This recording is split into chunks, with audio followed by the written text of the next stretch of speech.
menyebarkan pemahaman dan penerapan pengalaman budaya positif atau diseminasi tentang budaya positif. Izinkan saya memperkenalkan diri, saya Nurul Heriani. Saya adalah calon guru penggerak angkatan 10 Kabupaten Lebak.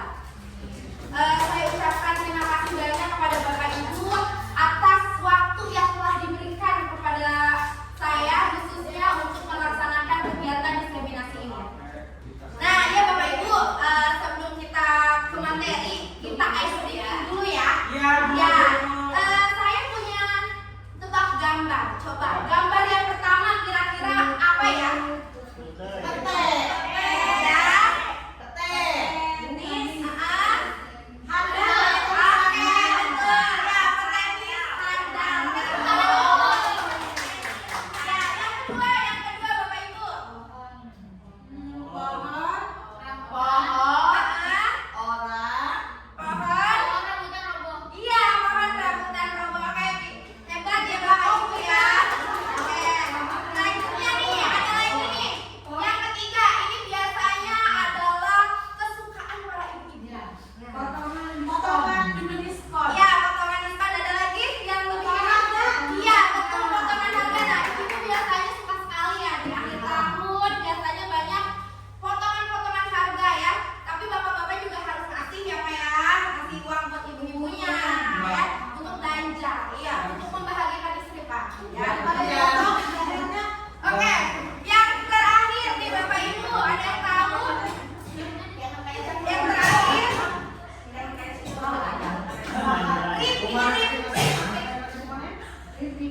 rip, bahasa Indonesianya apa mati ya? Mati.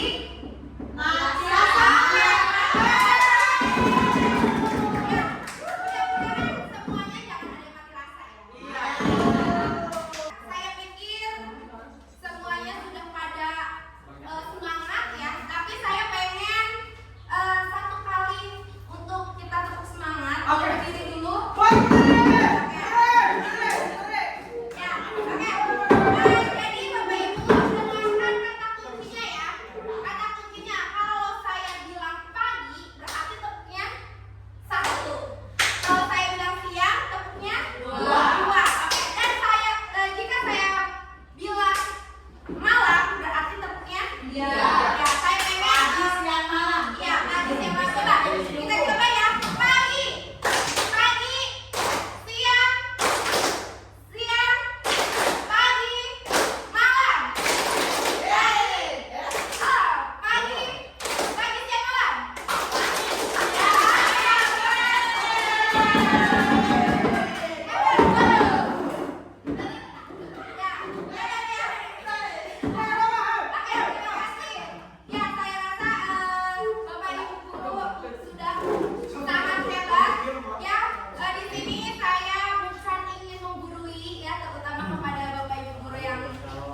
sebenarnya kita tidak boleh seperti itu ya, karena setiap manusia itu memiliki kontrol dirinya masing-masing.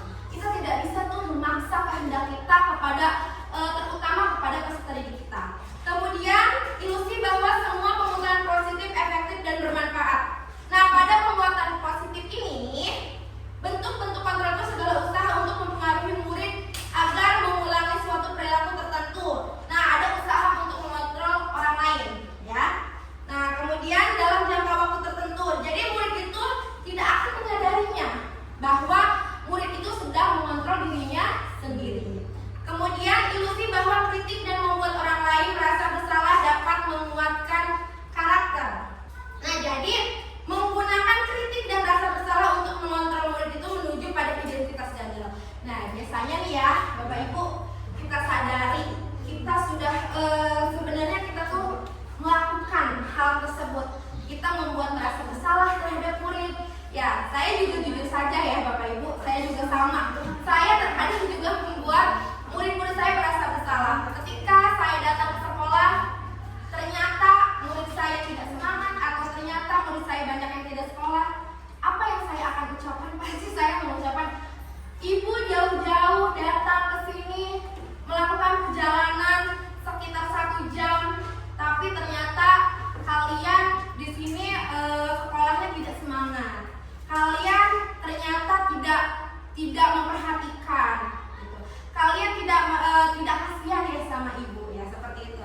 Ya, ternyata itu harus kita hindari ya untuk kedepannya.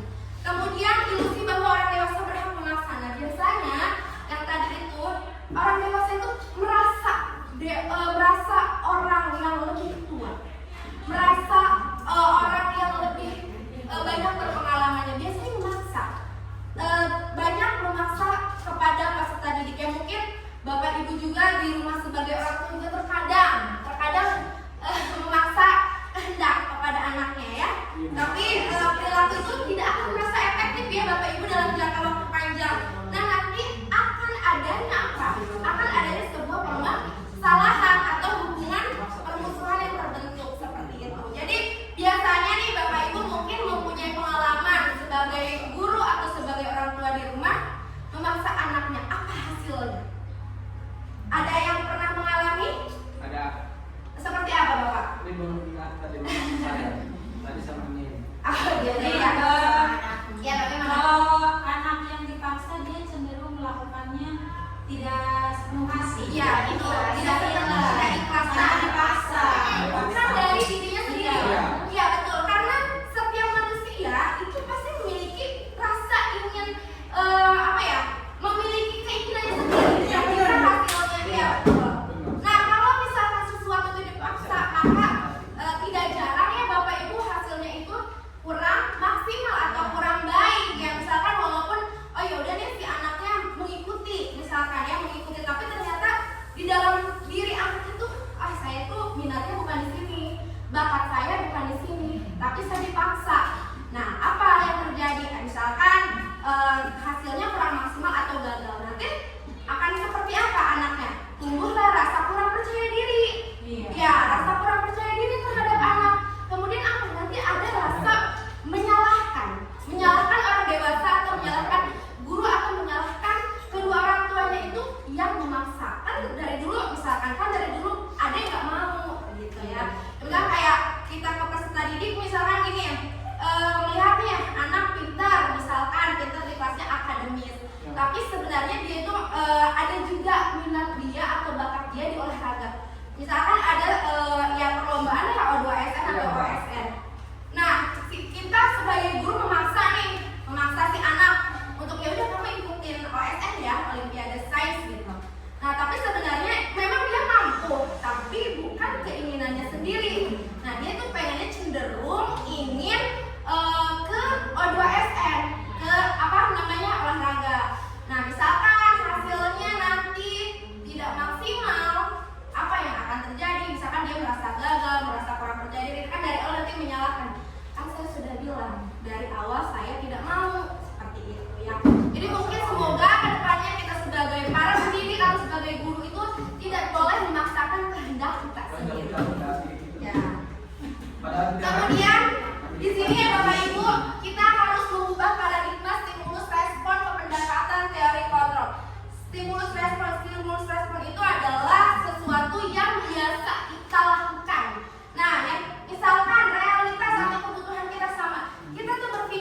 bahwa semua itu kebutuhan kita itu sama. Ya, ternyata pada teori kontrol ini adalah kebutuhan itu kita berbeda. Iya nggak? Ya benar Bu. Betul ya? Benar. Kebutuhan kita itu pasti berbeda-beda. Kemudian semua orang melihat hal yang sama.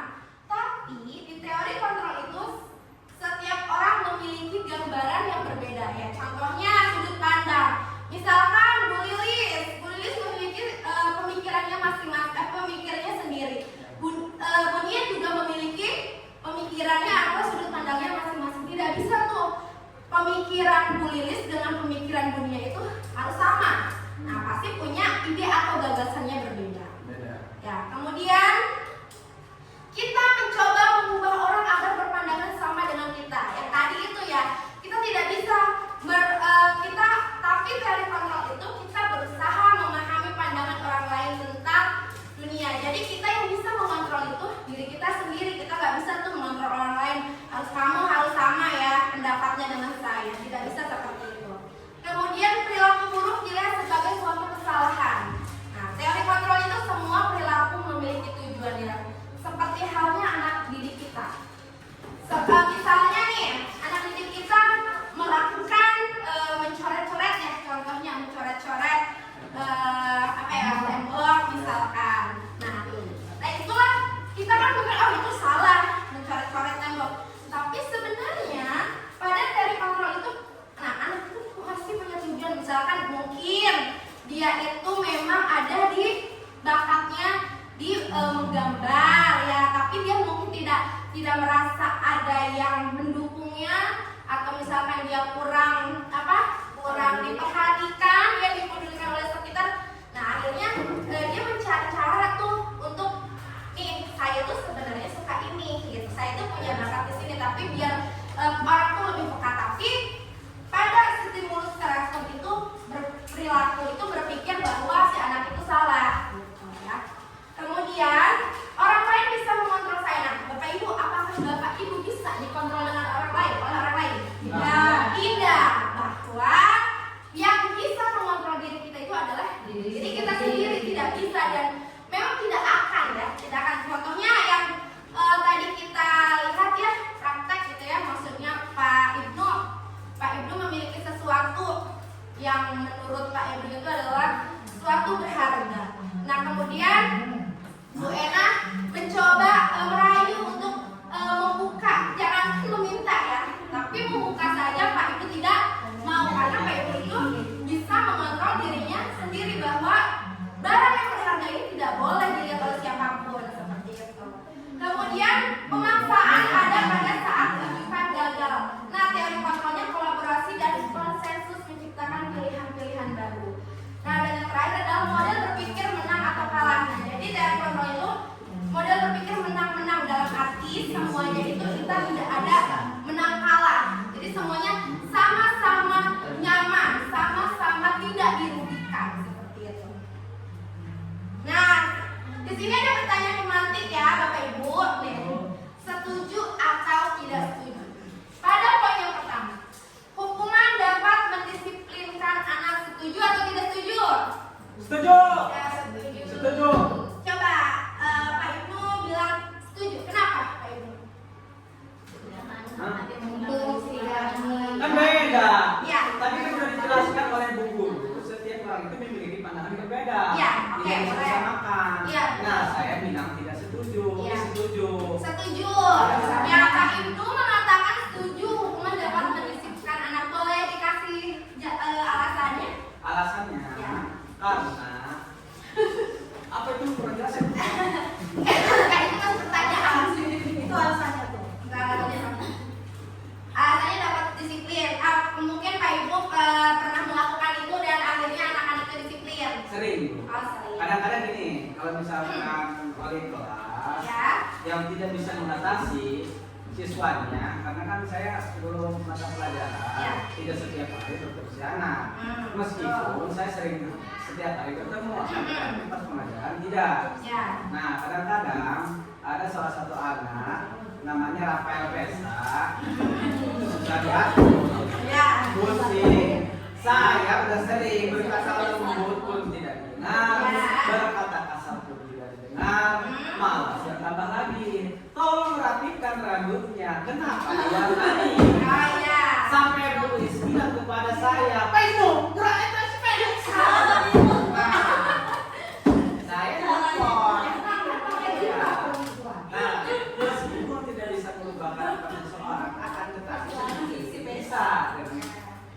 meskipun kan saya ngelaporin orang tuanya Orang dulu. tuanya ya. Takut kena sanksi hukuman. Jadi meminta persetujuan orang tua dulu.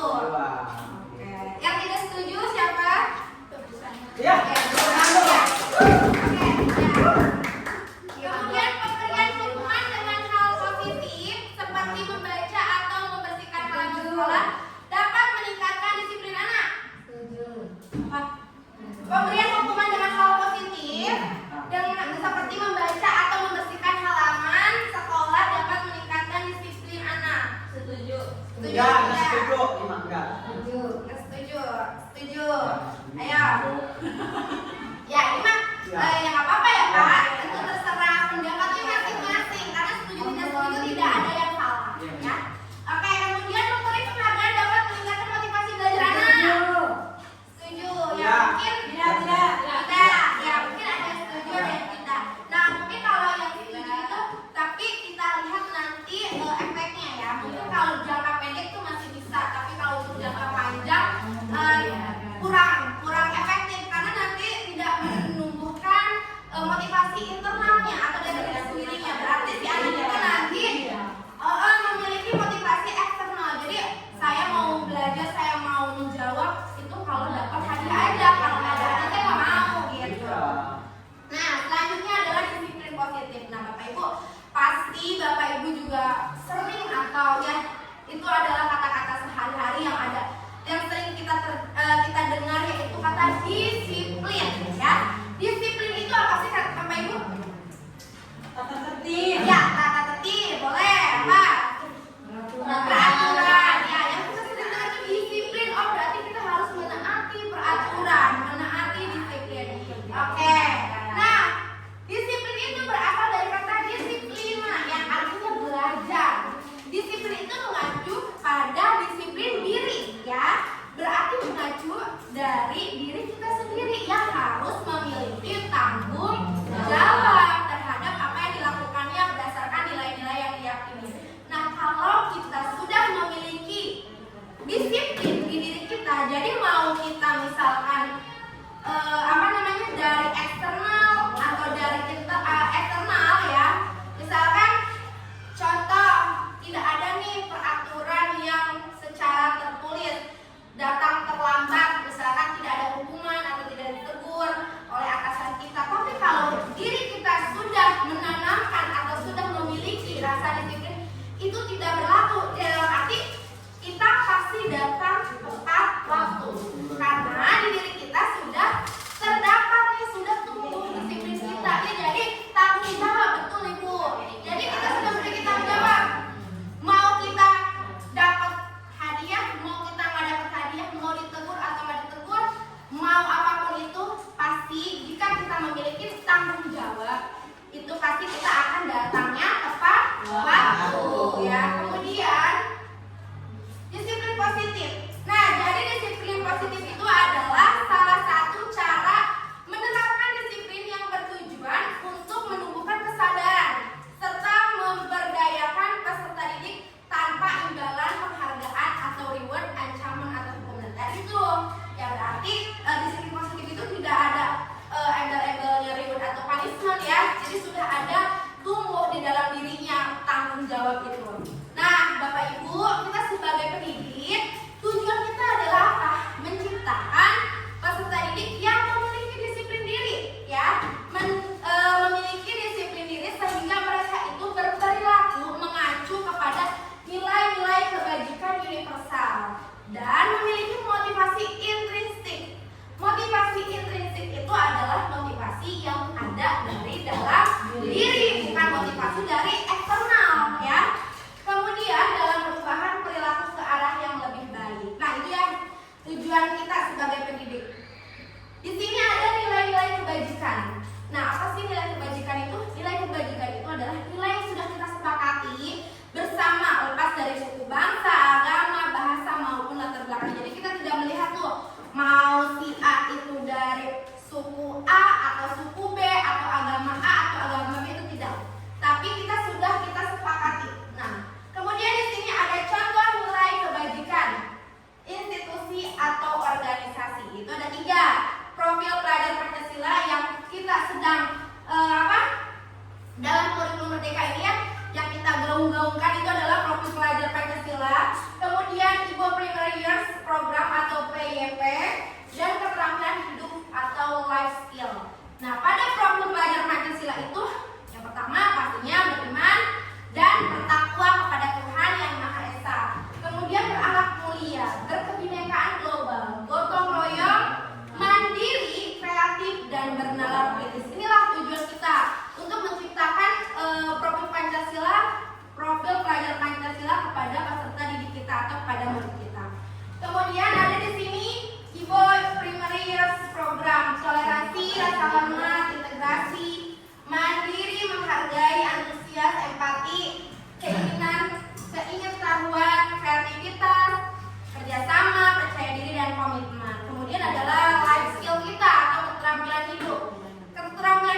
pada dasarnya setiap manusia itu memiliki kebutuhan dasar. Nah, jadi apa sih kebutuhan dasar manusia?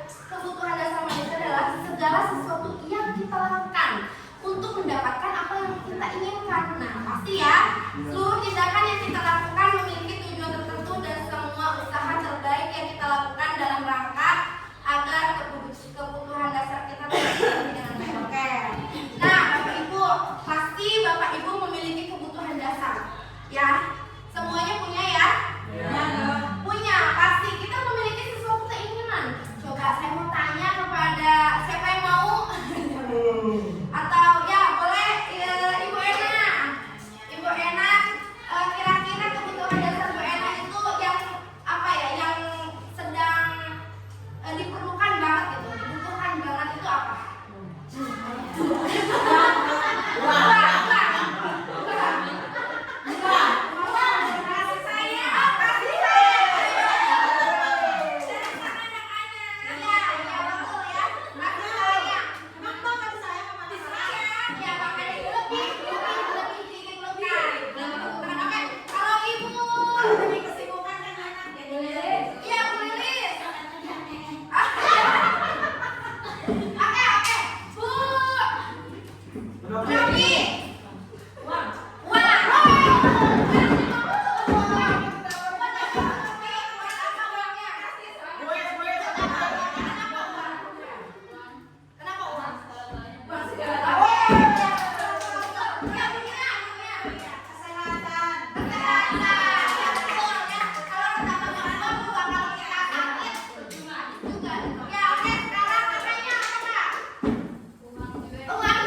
misalnya ada Pak Ibnu, Pak Ibnu Dia ya. ada mau terikat dengan aturan. Oh iya, Pengen bebas. pengen bebas semuanya ya, feel free gitu ya. Jadi suka tuh ya, betul misalkan kayak di pembelajaran peserta didik lebih suka misalkan biasanya tuh yang membutuhkan kebebasan itu biasanya dia tuh jenuh kalau di dalam kelas. Jadi pengennya di mana? Pengennya di luar kelas gitu. Makanya biasanya anak-anak yang memiliki atau membutuhkan kebebasan itu lebih cenderung lebih menyukai non akademik atau pembelajaran ya outdoor misalkan yang PJOK seperti itu. Jadi misalkan kalau pembelajaran teori-teori juga mereka ingin praktek seperti itu ya cenderung. Dan yang terakhir adalah kesenangan ya pasti kita tuh pasti membutuhkan kesenangan untuk apa? Untuk hidup kita lebih awet muda, lebih nyaman, lebih happy. Kan kalau lebih happy nggak ruwet ya panjang umur insya Allah ya.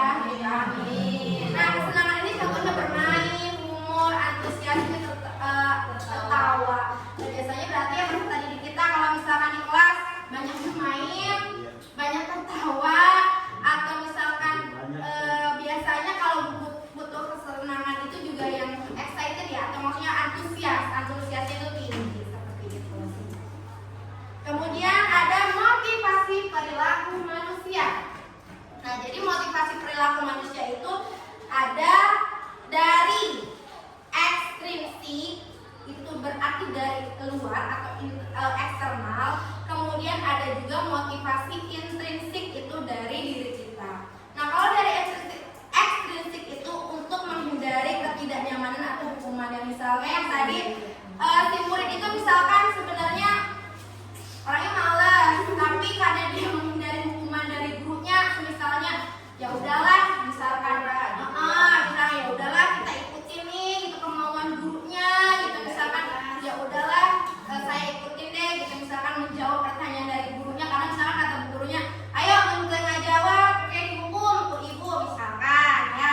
Kemudian nah berarti itu motivasinya masih dari luar, belum terbentuk dari dirinya sendiri atau belum terbentuk dari intrinsiknya.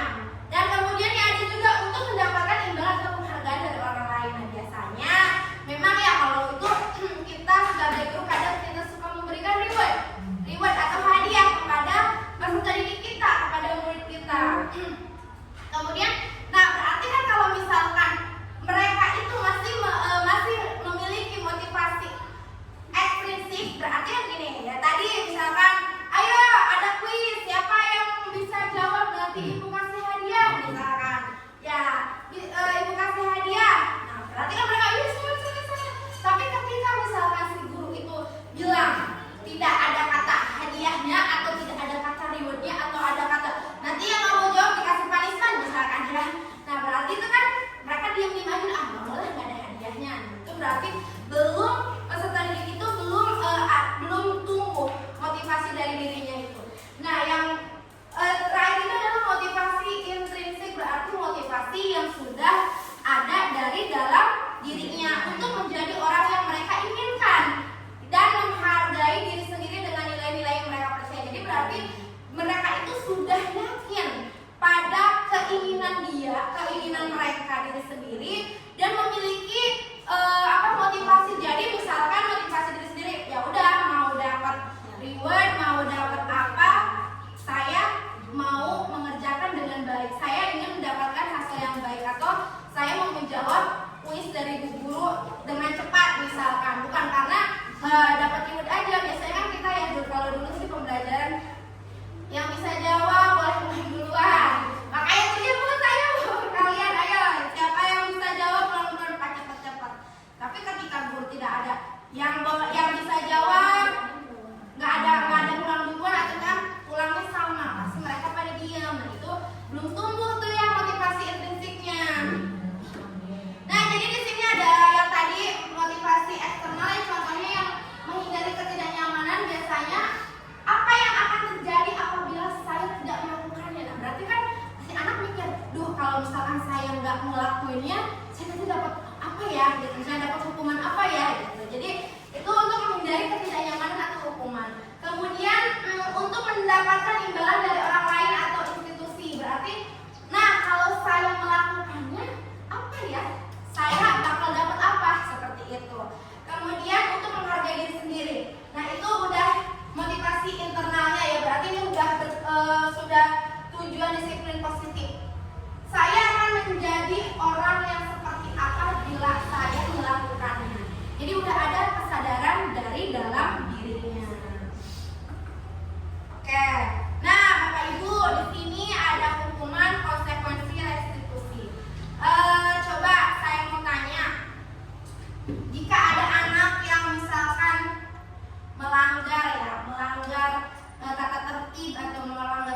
aturan. Biasanya bapak ibu tuh akan gimana sih gitu ke anak? Saya Bu, Apa Pak? saya panggil, kasih makan dulu, kasih minum. Kasih makan minum ya. Duduk bareng. Duduk bareng. Misalnya apa? Kalau nggak punya uang saya kasih uang. Oh gitu. Kan. Sangat baik ya bapak ya. Kayaknya Pendekatan dulu. pendekatan. Iya, pendekatan Terus? dulu. Setelah misalkan kita ambil hatinya, misalkan secara manusia lah gitu ya, antara siswa dan guru. Gitu. Nanti kan dia terbuka. Oke. Jadi pendekatan terlebih dahulu ke siswa. Oh berarti bapak nggak langsung marahin ya? Enggak. Nggak langsung menjudge si anak nggak? Enggak. Soalnya saya takut dilaporkan ke polisi. Oh iya oke. Ya oke. Kemudian apa biasanya tadi katanya kalau Pak Ibnu katanya nggak langsung memberikan hukuman atau misalnya nggak langsung menjudge si anak seperti A, B atau B atau C. Tapi katanya Pak Ibnu melakukan pendekatan terlebih dahulu. Nah di sini ada masing-masing nih pengertiannya, ada hukuman, konsekuensi, restitusi. Nah kalau hukuman itu tidak terencana atau tiba-tiba, nah misalkan datang telat anak langsung, kamu kenapa telat, berdiri, nah itu langsung tuh tiba-tiba. Murid tidak tahu apa-apa yang terjadi atau tidak terjadi, misalkan langsung aja berdiri. Nah misalkan ada yang coret-coret meja, misalkan si guru melihat nih, tapi kan mungkin si anak nggak sadar, tiba-tiba langsung kamu, misalkan, kamu keluar, misalnya itu kan dia bingung ini kenapa saya ya, karena mungkin si anak juga tidak merasa gitu, tidak merasa ini kenapa suruh keluar. Nah kemudian bersifat satu arah, jadi hanya satu arah, tidak adanya komunikasi antara guru dan peserta didik. Nah yang terakhir adalah ciri-ciri hukuman itu adalah berupa hukuman psikis atau fisik ya. Jadi kalau hukuman juga kan ada verbal dan non verbal ya. Kalau misalkan memang misalkan verbal kan misalkan kata-kata hujatan atau kata-kata yang kurang baik, kata-kata yang bisa menyakiti siswa, misalkan mak kamu anak yang bodoh, misalkan kamu anak yang bodoh, kamu kenapa nggak ngerjain PR, ya bukan gini-gini, iya dasar mak bodoh nggak mau ngerjain. Nah itu kan termasuk hukuman melalui verbal. Apalagi fisik, kalau fisik itu ya sudah melakukan fisik kayak misalkan lari atau push up, nah ya.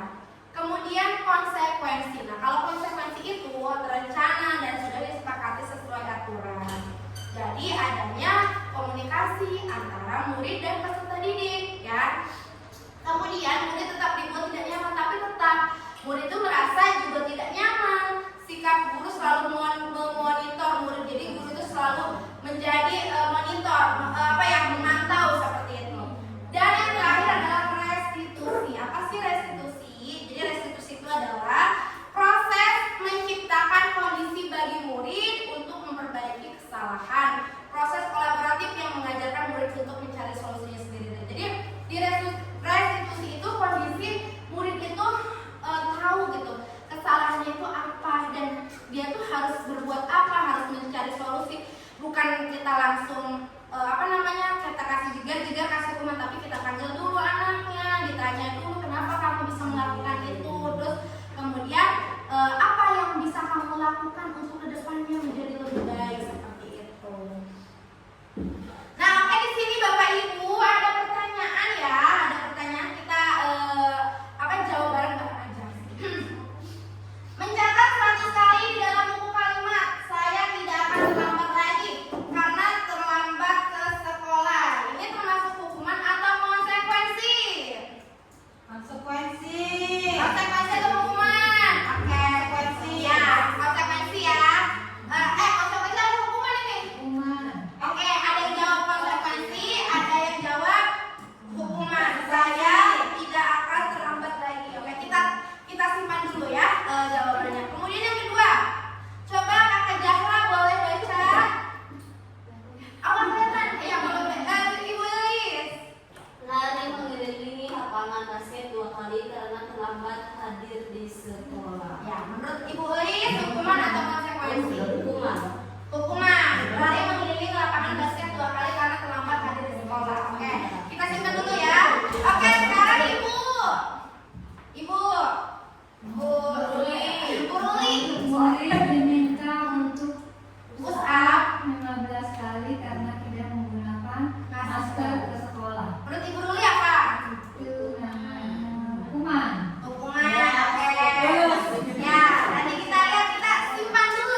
karena mengenakan sepatu tidak mengenakan sepatu hitam.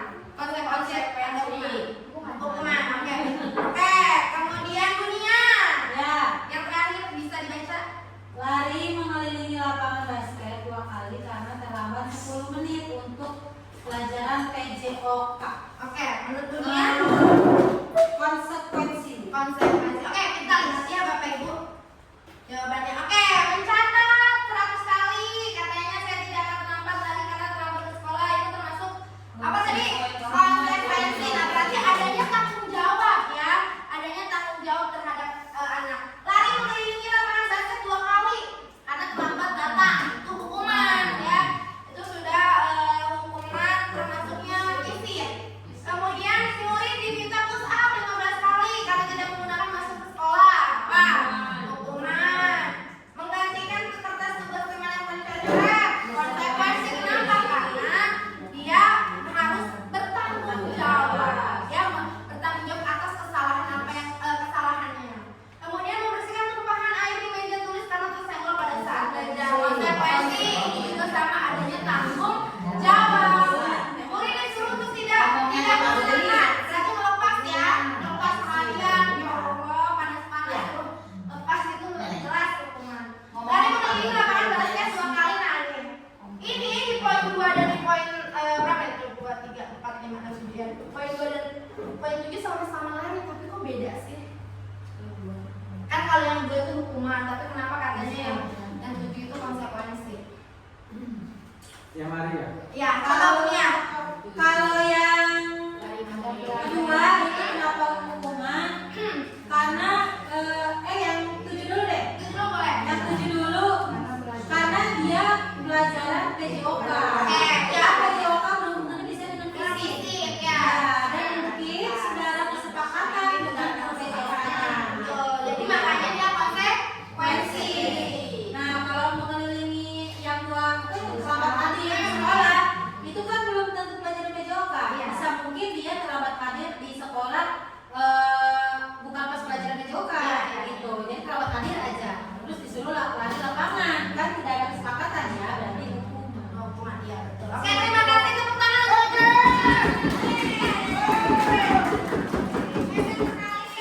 coba tepuk 1, tepuk 1, tepuk 2, tepuk 3, 3, 3.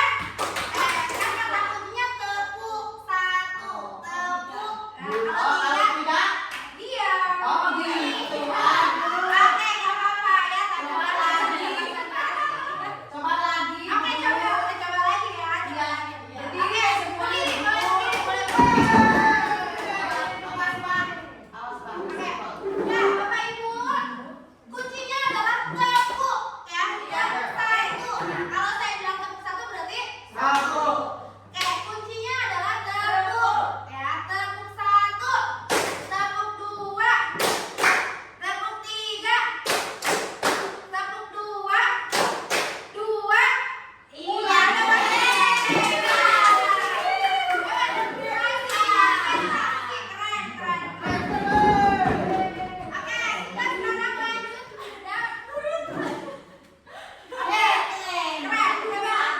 Berarti konsentrasinya masih fokus ya. Oke, siap. Siap. Oke. Lanjut. Di sini ada 5 posisi kontrol guru. Nah, saya rasa sih ya kontrol. Kata si Buni. Kasih saya Bu. Ya. Kontrol. Ya. Ya, ya. Bu guru di sekolah. Dulu, ibarat berikan. Oke, ya saya rasa semua posisi ini sudah pernah kita lakukan ya. Pernah, pasti pernah. Ada menghukum, ada membuat merasa bersalah, ada menjadi teman, ada pemantau dan ada manajer. Nah, coba Bapak Ibu jangan, saya yakin semuanya pernah, tapi saya mau tanya dalam 7 hari ke belakang deh. 7 hari ke belakang, Bapak, ya 7 hari atau 1 minggu ke belakang, Bapak Ibu guru ada di posisi mana? Saya posisi lagi naik perahu ke sana. Dari apa ekonomi?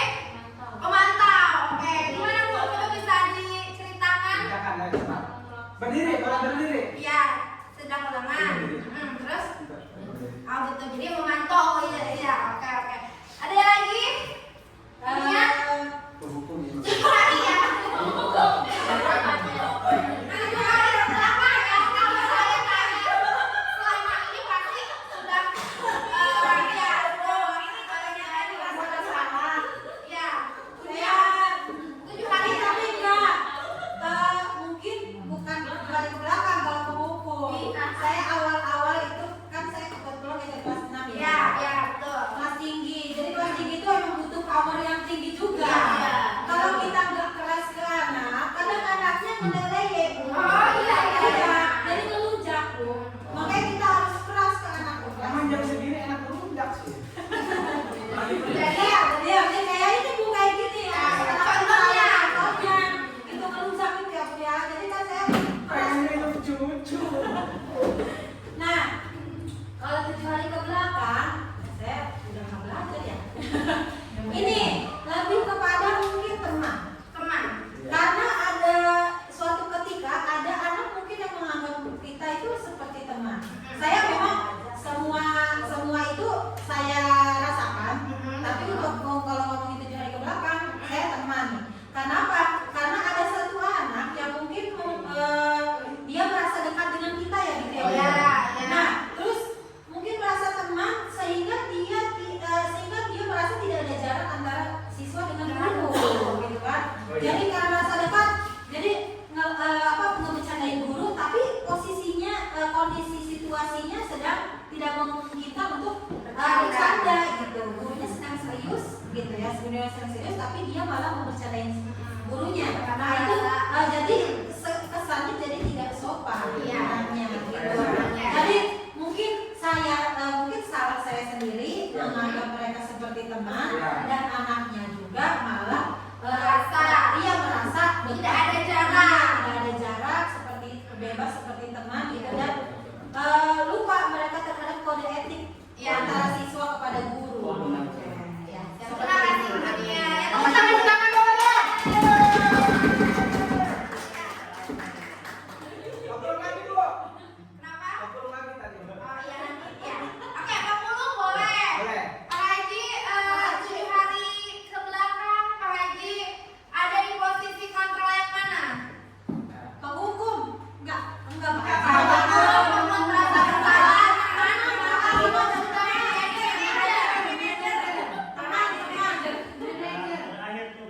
Oh, iya. Pak Haji sudah ini ya, apa namanya, udah menguasai ya, betul. Sudah tujuannya di manajer ya, yang memang yang paling ya, yang paling efektif itu adalah kita itu harus ada di posisi manajer. Oke. Nah, di sini ya, Bapak Ibu. Iya. Tadi ibu bilang kode etik, tapi tidak mengingatkan kode sana kok. Ya, jadi ya yang contoh penghukum itu ya seperti itu, menghardik, menunjuk-nunjuk, menyakiti atau menyindir ya. Itu contoh seorang penghukum. Kemudian membuat rasa bersalah dengan nada yang lembut, tapi bikin anak itu berasa bersalah ya. Contohnya seperti ibu kecewa sama kamu, kenapa kamu tidak mengerjakan PR padahal ibu sudah sangat percaya. Nah itu kan akhirnya timbul tuh anak, oh iya ya saya merasa bersalah banget nih sama si ibu gitu kan. Kemudian teman, ya tadi yang kata Dunia membuatkan alasan-alasan untuk muridnya. Ya contohnya nih, ayolah lakukan demi ibu gitu maksudnya. Nah, akhirnya si anak itu merasa adalah kayak teman, iya udah dekat lah. Jadi kayak mungkin tidak ada batasan ketika kondisi dan situasi dan kondisinya yang tidak memungkinkan ya. Kemudian pemantau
itu. Kalau teman yang tadi itu, teman itu bakal ketergantungan.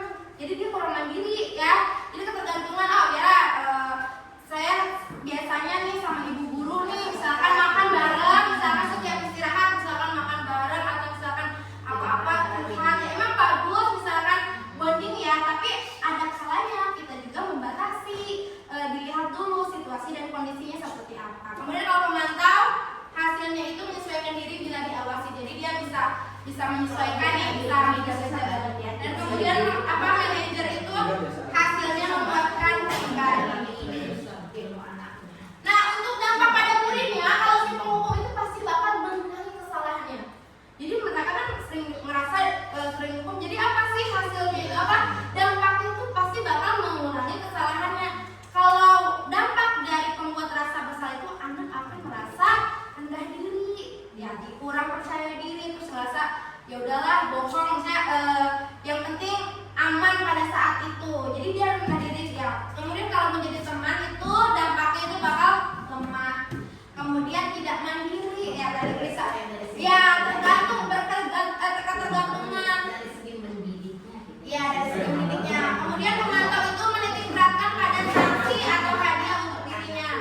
Dan dampak pada murid itu untuk posisi kontrol manajer itu adalah mengevaluasi diri. Bapak Ibu ya, pembentukan keyakinan kelas itu bersifat abstrak, berupa pernyataan universal, dibuat dalam pernyataan positif sedikit saja agar mudah diingat ya. Maksimal itu 7 poin ya, jangan banyak-banyak, tidak sama seperti peraturan kelas atau tata tertib.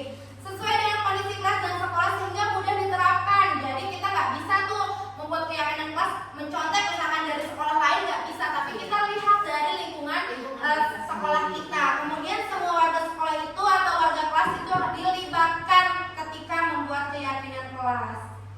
Nah, jadi di sini ya Bapak Ibu tadi sudah membuat ya keyakinan kelas dan kita catat. Kita lihat ya. Di sini ada bekerjasama menjaga kebersihan kelas. Oke, ini sudah termasuk keyakinan ya, karena tidak ada kata-kata negatif ya. Jagalah kebersihan kelas dan sekolah. Nah, ya ini juga sudah termasuk keyakinan kelas. Siswa menggunakan bahasa yang sopan, ya, saling menghargai dan menghormati antar teman. Tidak boleh sakit di kelas. Berarti kalau keyakinan kelasnya atau bahasa kata-kata positifnya itu apa? Menjaga kesehatan ya. Kemudian merapikan buku di kelas, membuang sampah pada tempatnya. Anak-anak harus rajin belajar. Oke, di sini berarti bekerja sama menjaga kebersihan kelas bersama dengan jagalah kebersihan, dan di sini merapikan buku di kelas. Biar siswa menggunakan bahasa yang sopan sama dengan saling menghargai dan menghormati ya keyakinan kelasnya.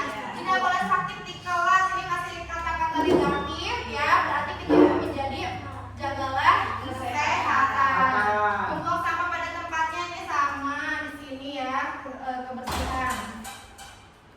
Anak-anak harus rajin belajar. Ya, berarti harus rajin belajar. Tidak boleh makan di dalam kelas, tidak boleh makan di dalam kelas, berarti apa? Tidak boleh, bukan tidak boleh, kata-kata negatifnya itu ya termasuk ya, makan dan minum ketika jam istirahat. Oke. Nah, Bapak Ibu di sini ada peraturan, ada keyakinan kelas. Selalu kembalikan buku ke tempatnya. Keyakinan kelas itu apa? Contohnya seperti saya kasih contoh ya. Iya Bu. Selalu kembalikan buku ke tempatnya. Keyakinan kelas itu tanggung jawab. Nah, kalau dilarang mengganggu orang lain itu keyakinan kelasnya apa? Saling menghargai dan menghormati. Hadir di sekolah 15 menit sebelum pembelajaran dimulai. Ya, tanggung jawab ya, disiplin. Dilarang melakukan kekerasan. Berarti termasuknya kesehatan. Dilarang menggunakan narkoba. Ya, kesehatan. Bergantian atau menunggu giliran.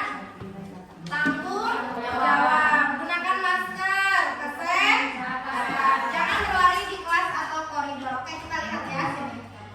Oke, di sini ya. Tadi selalu kembalikan buku ke tempatnya adalah tanggung jawab. Dilarang mengganggu orang lain itu keyakinan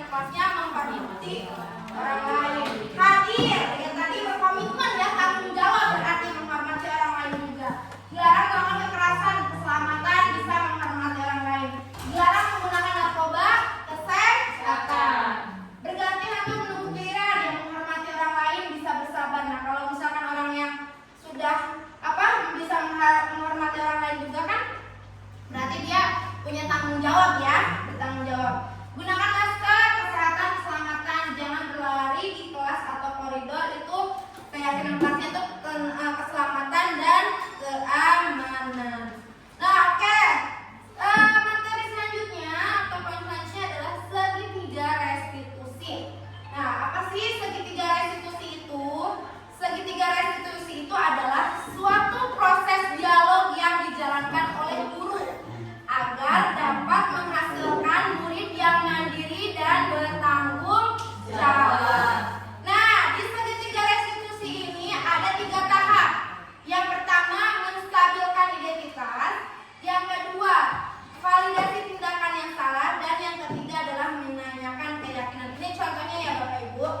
Jadi berdasarkan prinsip membuat kesalahan adalah bagian dari proses pembelajaran. Jadi kita kalau misalkan ada anak yang berbuat salah, jangan langsung judge ya. Karena prinsipnya itu adalah membuat kesalahan adalah bagian dari proses pembelajaran.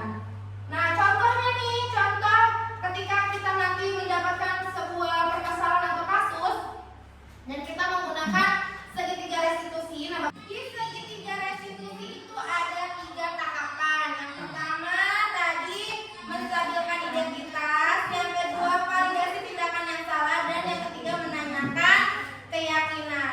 Pada prinsipnya itu ya, semua orang itu atau sebuah kesalahan itu adalah bagian dari proses pembelajaran.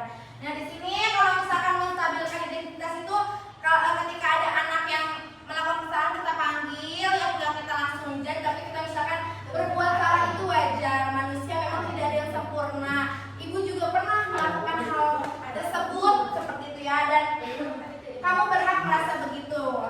Selanjutnya, validasi tindakan yang salah. Berdasarkan prinsip, setiap perilaku itu berupaya memenuhi suatu kebutuhan tertentu. Jadi kita memvalidasi tindakan anak itu yang salah ya. Kamu pasti punya alasan mengapa melakukan hal itu. Misalkan ada anak yang terlambat. Nah, kita tanya, pasti kamu ada alasannya kenapa kamu bisa terlambat. Ya Bu, misalkan saya tidurnya terlalu malam. Kenapa bisa tidur terlalu malam? Misalkan, ya Bu, saya karena misalkan habis belajar, atau misalkan saya main handphone Bu, atau dan lain sebagainya. Itu pasti anak itu punya alasan ya, punya alasan. Kemudian kamu melakukannya karena mempertahankan sesuatu yang penting bagimu. Contohnya kalau seperti itu, misalkan ada kasus nih, anak itu contek nih sama temennya, marah lah ya. Kita yang namanya kita capek-capek dicontek. Nah, kita panggil misalkan, dia sampai marahnya misalnya mendobrak meja, tapi kan itu sudah melanggar keyakinan kelas. Nah, kita panggil menggunakan segitiga restitusi. Kita pasti ngomongnya begini, validasi tindakan yang salah. Nah, kamu melakukan seperti itu pasti ada sesuatu yang penting bagimu. Ya, dia mempertahankan hasil kerjanya dia. Oke, kemudian menanyakan keyakinan. Nah, berdasarkan prinsip teori kontrol bahwa pada dasarnya kita termotivasi secara intrinsik. Berarti intrinsik ini adalah sudah ada dari dalam diri kita sendiri ya. Nah, nanti kita tanya nih, apa keyakinan kelas kita, terus apa keyakinan kelas kita yang kamu langgar itu apa, seperti itu. Misalkan kalau yang terlambat berarti ya Bu disiplin, misalkan melanggar kedisiplinan, atau misalkan ya Bu keyakinan kelas kalau yang mencontek berarti yang terus dicontek tapi marah-marah, misalkan langsung dobrak meja. Apa keyakinan kelas kamu yang kamu langgar? Ya Bu, menghormati, saling menghormati antar teman, seperti itu ya. Nah, selanjutnya nih Bapak Ibu contoh ya, contoh video yang sudah saya lakukan tentang melakukan segitiga restitusi. Jadi di sini ada seorang anak yang sering terlambat sekolah. Kita sudah mulai pembelajaran, si anak baru masuk. Itu di mana Bu tempatnya Bu? Ini di sekolah saya. Udah selesai anaknya ya Bu ya. Iya udah selesai. Di sekolah Ibu Bu. Di sekolah Ibu. Berarti Bu, Ibu punya sekolah dong? Iya punya. Kan penyebaran pemahaman disiplin positif itu ke siapa aja boleh. Oh, negeri apa yayasan Bu? Negeri Pak. Iya. Beda.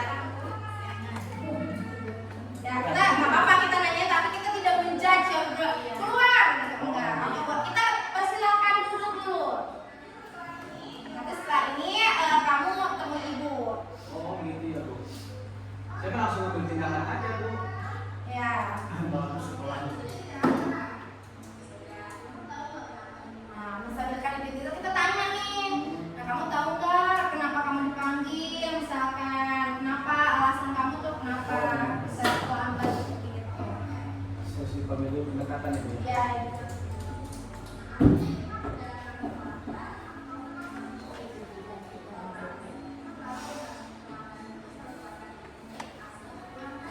Nah, di sini kita sebagai guru harus memvalidasi perbuatan yang salah. Kita tanyakan terlambat itu perbuatan yang baik atau tidak baik ya, seperti itu.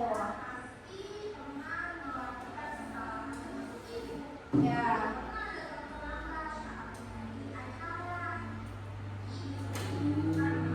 Ya, jadi kita memvalidasi tindakan yang salah.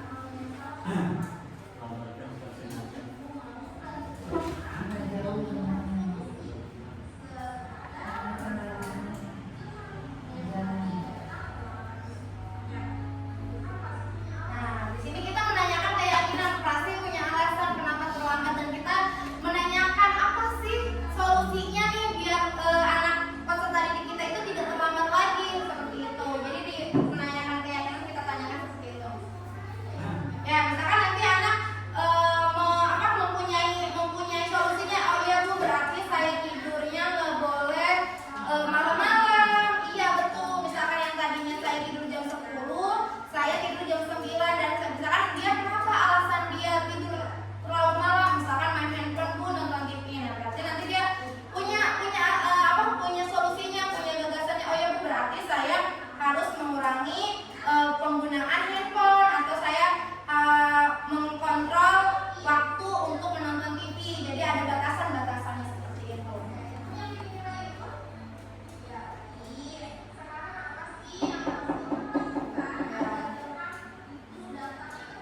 Bu, kita sudah di akhir penghujung kegiatan kita. Nah, jadi kesimpulannya itu adalah dalam penerapan program diskusi positif hendaknya guru memiliki standar kepribadian profesional dan sosial yang baik, di mana guru mampu merefleksi dirinya dalam posisi kontrol saat ini. Bagaimana perjalanan dirinya sebagai among atau manajer yang menuntun murid-muridnya menjadi insan yang mandiri, merdeka, dan bertanggung jawab. Standar nasional pendidikannya. Jadi kita sebagai pendidik atau sebagai guru, semoga kedepannya kita menjadi seorang posisi kontrol ada di posisi manajer, ya. Itu adalah yang paling baik atau yang paling efektif. Dan ya Bapak Ibu, semoga apa yang disampaikan bisa bermanfaat untuk kita semua. Kurang dan lebihnya mohon maaf. Wassalamualaikum warahmatullahi wabarakatuh. Waalaikumsalam warahmatullahi wabarakatuh. You're my sweetest